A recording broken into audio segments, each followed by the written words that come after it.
తిరిగి BC news కి స్వాగతం. పశ్చిమ గోదావరి జిల్లా తాడేపల్లిగూడెంలోని యాగర్లపల్లి కొత్త ఫ్లైఓవర్ వద్ద రాజ్యాంగ నిర్మాత డాక్టర్ బిఆర్ అంబేద్కర్ 69వ వర్ధంతి కార్యక్రమం నిర్వహించారు. ఎస్సీ ఎస్టీ జిల్లా మానిటరింగ్ అండ్ విజిలెన్స్ అధికారి సింగం జగపతి రామయ్య ఆధ్వర్యంలో నిర్వహించిన ఈ కార్యక్రమానికి ముఖ్య అతిథులుగా బీజేపీ నియోజకవర్గ ఇన్ఛార్జ్ ఈతకోట తాతాజీ, ఓబీసీ మోర్చా రాష్ట్ర ఉపాధ్యక్షులు అయినం బాలకృష్ణ, పట్టణ ఉపాధ్యక్షులు లచ్చిరెడ్డి సత్యనారాయణ తదితరులు హాజరై అంబేద్కర్ విగ్రహానికి పూలమాలలు వేసి నివాళులర్పించారు. మొట్టమొదటి న్యాయశాఖ మంత్రిగా ఉండి కాంగ్రెస్ పార్టీ విధానాలు పరిపాలన విభాగం నచ్చక రాజీనామా చేసి బయటకు వచ్చేసి బొంబాయి నుంచి పోటీ చేస్తే ఆ రోజుల్లో కాంగ్రెస్ పార్టీ ఓటుకి 10 రూపాయలు ఇచ్చి ఆయన ఓడించడం జరిగింది. మరి తర్వాత రోజుల్లో ఆయన రాజ్యసభ మెంబర్ అవటమే కాకుండా జనసంఘలో కానీ ఇంకో దాంట్లో రాజ్యసభ అవటమే కాకుండా రాజ్యాంగం రాయవలసిన పరిస్థితి వచ్చినప్పుడు ప్రపంచ నేతలందరూ కూడా ఈ భారతదేశంలో రాజ్యాంగం రాయడానికి ఒక మహామేధావి ఉండాలనే ఉద్దేశంతో అంబేద్కర్ పేరు సూచించడం, అంబేద్కర్ గారు రమారమి 100-150 మందితో ఈ ప్రపంచ దేశాన్ని తిరిగి భారతదేశానికి ఉత్తమమైన రాజ్యాంగాన్ని రచించి ఇచ్చిన మహాకర్ణీయుడు అతను. ఇలా ఆయన రాసిన రాజ్యాంగం వల్లే 140 కోట్ల భారతీయులు కూడా స్వేచ్ఛగా స్వతంత్రంగా నిద్రపోగలుగుతున్నారు, తిరగలుగుతున్నారు. ఇంకా రాజ్యాంగం అంత పగడబందీగా ఇవాళ ప్రపంచ వ్యాప్తంగా ఉన్న దేశాల్లో ఎక్కడా లేని విధంగా ప్రజాస్వామ్య రాజ్యాంగాన్ని రచించిన వ్యక్తి అంబేద్కర్. మరి అటువంటి మహనీయుడు మన మోడీ గారు ప్రధానమంత్రి అయిన తర్వాత ఆయనకి ఎన్నో ఆయన చేసిన గుర్తించుకునే విధంగా పంచతీర్థాలే కాకుండా ఆయన పుట్టిన స్థలాన్ని పెద్ద దైవశేషంగా తయారు చేయడమే కాకుండా మరి ఆయన యొక్క నియమాల నిబంధనల్లో భారతదేశం ఎదరికెళ్లాలని ఆయన రాజ్యాంగం రచించినందుకు ఆయన పూర్తిగా గౌరవించి ఆయన పుట్టినరోజుని వర్ధంతి 2 కూడా అధికార కార్యక్రమంగా భారతదేశంలో చేయడం చాలా గొప్ప విశేషం.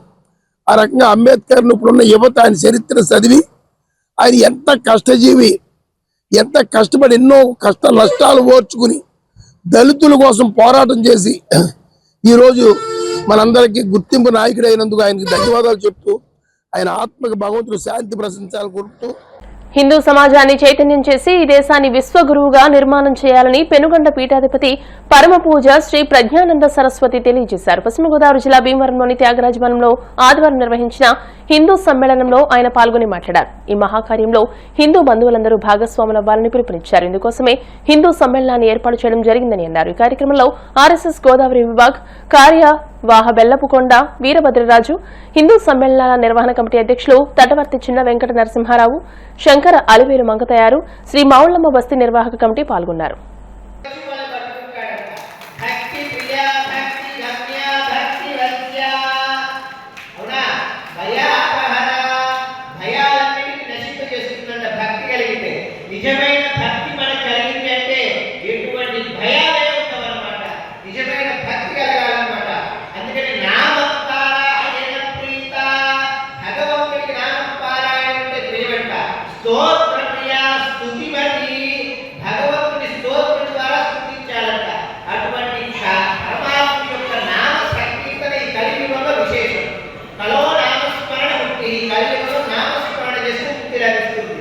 ఎంతో మంది రామ రామ శ్రీరామ శ్రీరామ శ్రీరామ శ్రీరామ శ్రీరామ వల్ల మన అయోధ్యలో రామ మందిరాన్ని నిర్మాణం చేసుకునే భాగ్యం మనందరికీ లభించిందన్నమాట.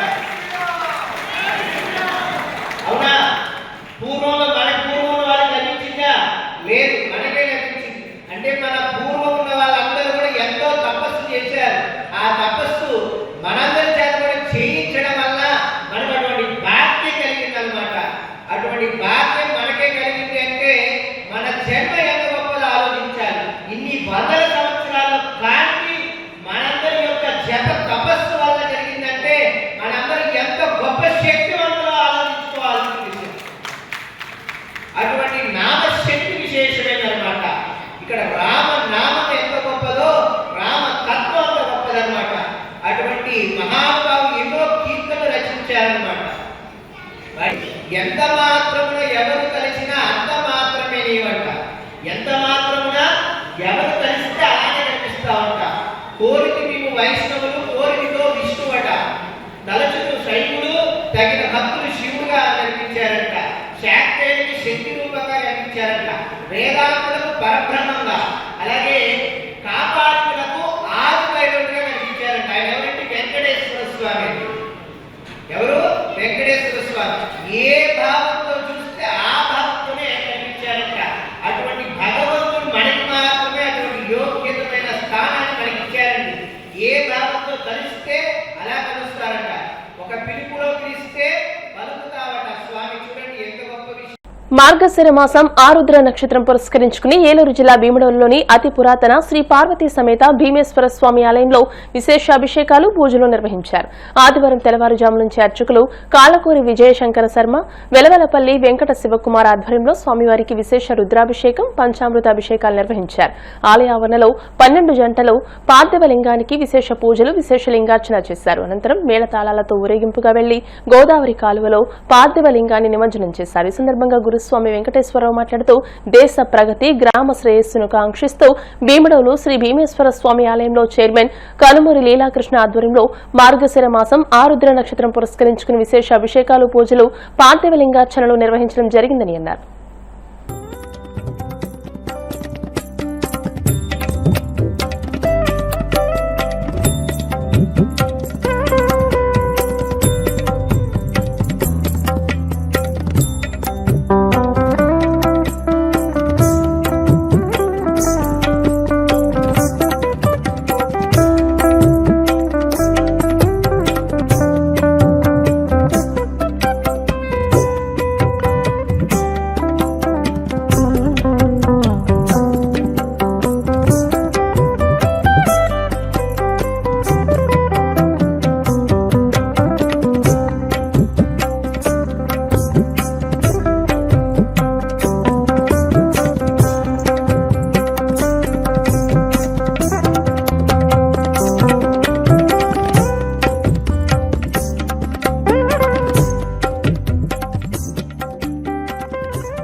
స్వామివారికి మార్గశిర మాసం ఆర్ధ నక్షత్రం ఈ రోజున స్వామివారికి విశేషంగా అభిషేకాలు, పార్థివ లింగానికి అభిషేకాలు, స్వామివారికి అభిషేకం, ఏకాదశి రుద్రాభిషేకం, భక్తుల యొక్క సహాయ సహకారాలతో అభిషేకాలు జరిగాయి.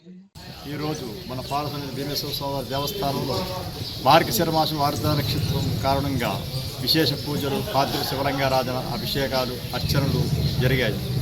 ఈ యొక్క కార్యక్రమాలన్నీ శ్రీ పార్వతీ భీమేశ్వర స్వామి దేవస్థానం చైర్మన్ కనుమూరి లీలాకృష్ణ గారి ఆధ్వర్యంలో జరిగింది. ఈ యొక్క కార్యక్రమాలకి భక్తుల సహాయ సహకారాలు అందించారు. అలాగే ఈ యొక్క కార్యక్రమం దేశ ప్రగతికి, మన గ్రామ అభివృద్ధికి ఇది తోడ్పడతాయని మేము భావిస్తున్నాం. ఓం నమః శివాయ. ఇటువంటి కార్యక్రమాలు ఇంకా ఎన్నెన్నో చైర్మన్ గారి ఆధ్వర్యంలో జరగాలని మేము ఆశిస్తున్నాం. ఓం నమః శివాయ. మహాదేవ శంభో శంకర. అధికారం గాని, సంపద గాని కొద్ది మంది వ్యక్తుల చేతుల్లో కేంద్రీకృతమైతే ఎలాంటి అనర్థాలు జరుగుతాయో ఇండిగో ఉదంతం తెలియజేస్తుందని బీఆర్ఎస్ వర్కింగ్ ప్రెసిడెంట్ కేటీఆర్ అన్నారు. పైలట్లను దోపిడీ చేయవద్దని కేంద్ర ప్రభుత్వం గత సంవత్సరం సూచించినప్పటికీ విమానయాన సంస్థలు ప్రత్యామ్నాయ ఏర్పాట్లు చేయలేదని ఆయన విమర్శించారు. ఫలితంగానే ఇండిగో కార్యకలాపాల్లో సమస్యలు తలెత్తాయని ఆయన అభిప్రాయపడ్డారు. ఈ విషయంలో ఇండిగో వెనక్కి తగ్గకపోయినా కేంద్రం మాత్రం తన ఆదేశాలను ఉపసంహరించుకుందని కేటీఆర్ విమర్శించారు. పైలట్ల విషయంలో ఏడాది క్రితం డీజీసీఏ కొన్ని షరతులు విధించిందని ఆయన గుర్తు చేశారు. దేశంలోని విమానయాన సంస్థలు టాటా, ఇండిగో చేతుల్లోనే ఉన్నాయని అన్నారు. ఈజ్ ఆఫ్ డూయింగ్ బిజినెస్ ఉండాలని, అయితే అది నాణ్యతతో కూడుకుని ఉండాలని ఆయన అభిప్రాయపడ్డారు. ఏమైతుందంటే ఎప్పుడైనా సరే పవర్ అంతా ఒకరిద్దరి చేతుల కేంద్రీకృతం అయితే ఏమవుతుందంటే దాని దుష్పరిణామాలకు ఇవాళ భారతదేశంలో ఏవియేషన్ రంగంలో జరుగుతున్నది ఒక ఉదాహరణ. మీకు గత 5 రోజులుగా మొత్తం ఎయిర్పోర్ట్లన్నీ, రైల్వే స్టేషన్లు, బస్ స్టాండ్ల కంటే అధ్వానం అయిపోయినాయి. ఎక్కడికక్కడ వేలాది మంది కొట్టుకుంటాను ఎయిర్పోర్ట్లలో. తెలుసా ఎందుకో? ఇండిగో వాడు మొత్తం బంద్ పెట్టిండు. ఎందుకు బంద్ పెట్టిండు? ఇది గమ్మత్తైన ఉదాహరణ. మీరు చెప్తే అర్థం చేసుకుంటే మీకు అర్థమవుతుంది నేనేం చెప్తున్నాను. సంవత్సరం కిందట సివిల్ ఏవియేషన్ మినిస్ట్రీ కొన్ని రూల్స్ పాస్ చేసింది. ఏమని? శ్రమ దోపిడీ చేయొద్దు, వారానికి ఒక పైలట్ అంటే ఆయన గింతనే నడపాలి, ఇంతకంటే ఎక్కువ నడపద్దు అని చెప్పి సంవత్సరం కింద రూల్స్ పాస్ చేసిండ్రు. సంవత్సరం కిందటనే వాళ్ళు కొన్ని డైరెక్షన్స్ ఇచ్చిండ్రు. DGCA, director general of civil aviation. IndiGo, air India రెండే ఉన్నాయి భారతదేశంలో, ఇంకోటి లేడు. ఇప్పుడు ఏమైందంటే ఇది లిటరల్గా 2 వ్యక్తుల చేతులు మొత్తం భారతదేశంలోని విమానయానం మొత్తం 2 సంస్థల చేతులు ఆధీనం అయిపోయింది. ఏమైంది ఇవాళ? దానివల్ల సంవత్సరం కింద కేంద్ర ప్రభుత్వం చెప్పినా శ్రమ దోపిడీకి అలవాటు పడ్డోడు దాన్ని మార్చుకోక పని చేయలే, ప్రత్యామ్నాయం ఏర్పాటు చేసుకోలే. దాంతో ఏమైంది, నిన్న ఒక్క రోజు 1000 విమానాలు క్యాన్సిల్ అయినాయి. 1000, ఒకటి కాదు, రెండు కాదు. మరి ఏమవుతుంది, ఎయిర్పోర్ట్ బస్ స్టాండ్ అయిపోయింది. వాస్తవం ఇది.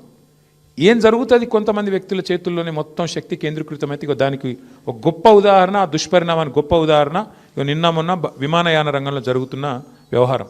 ఒక ఇండిగో, ఒక ఎయిర్ ఇండియా, రెండే మిగిలినాయి ఇప్పుడు భారతదేశంలో. ఒకటి టాటా, ఇంకోటి ఇండిగో. వాళ్ళ చేతులకు పోయింది దేశం. వాళ్ళు ఇప్పుడు ఎస్ అంటే ఎస్, నో అంటే నో. ఆఖరికి ఏమైంది తెలుసా, 5 రోజుల తర్వాత కేంద్ర ప్రభుత్వం మేల్కొని వాళ్ళు ఇచ్చిన ఆర్డర్ వాళ్ళే వెనక్కి తీసుకున్నది. ఇవాళ వాళ్ళు ఏ ఆర్డర్ అయితే ఇచ్చిర్రో, ఇండిగో వాడు మారలే, ప్రైవేట్ వాడు, వాడు దిగిరాలే. నేను తప్పు చేసినాను ఒప్పుకుంటలేడు, వానికి ఫైన్ వేసే దమ్ము లేదు ప్రభుత్వానికి. ఏమైంది ఆఖరికి, ప్రభుత్వం ఇచ్చిన ఆర్డర్ ప్రభుత్వం వెనకకి తీసుకొని ఇంకొక టైం ఇస్తాము అని చెప్పి తగ్గక తప్పని పరిస్థితి వచ్చింది. ఏమవుతుంది, శక్తి మొత్తం, సంపద మొత్తం కొంతమంది చేతుల్లో కేంద్రీకృతం అయితే అంటే ఒక గిది అవుతుంది. పోర్టులు, సీ పోర్టులు, రైల్వేలు మొత్తం ఇచ్చేస్తే ప్రైవేటులకు, అది కొంతమంది చేతుల్లోనే ఉంటే వాడు మునిగితే మొత్తం దేశం మునుగుతుంది. దానికి గొప్ప ఉదాహరణ ఇవాళ మన కళ్ళ ముంగటనే కనబడతా ఉన్నది. ఇంకొక విచిత్రమైన మాట నేను మీకు చెప్తా, మీరు నేను చెప్తే నమ్మరు. ఇలా ఈ ప్రభుత్వము, ముఖ్యంగా కేంద్ర ప్రభుత్వం ఏం పని చేస్తుందంటే, వాళ్ళకు నచ్చినోళ్ళ కంపెనీలో LICతో పెట్టుబడి పెట్టిస్తుంది. వార్తలు ముగించే ముందు ముఖ్యాంశాలు మరోసారి. అమెరికాలోని డల్లాస్ లో తెలుగు డయాస్పోరా సమావేశంలో పాల్గొన్న మంత్రి లోకేష్ స్పీడ్ కు ఆంధ్రప్రదేశ్ బ్రాండ్ అంబాసిడర్ గా మారిందని వెల్లడి.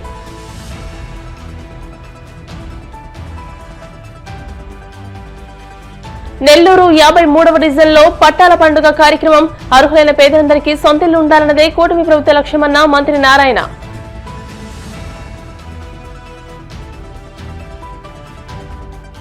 ఒంగోలు కలెక్టరేట్ లో జిల్లా విజిలెన్స్ అండ్ మానిటరింగ్ కమిటీ సమావేశం. జిల్లాలో ఎస్సీ ఎస్టీ కేసులను సత్వరమే పరిష్కరించే దిశగా అధికారులు పనిచేయాలన్న మంత్రి డివివి స్వామి.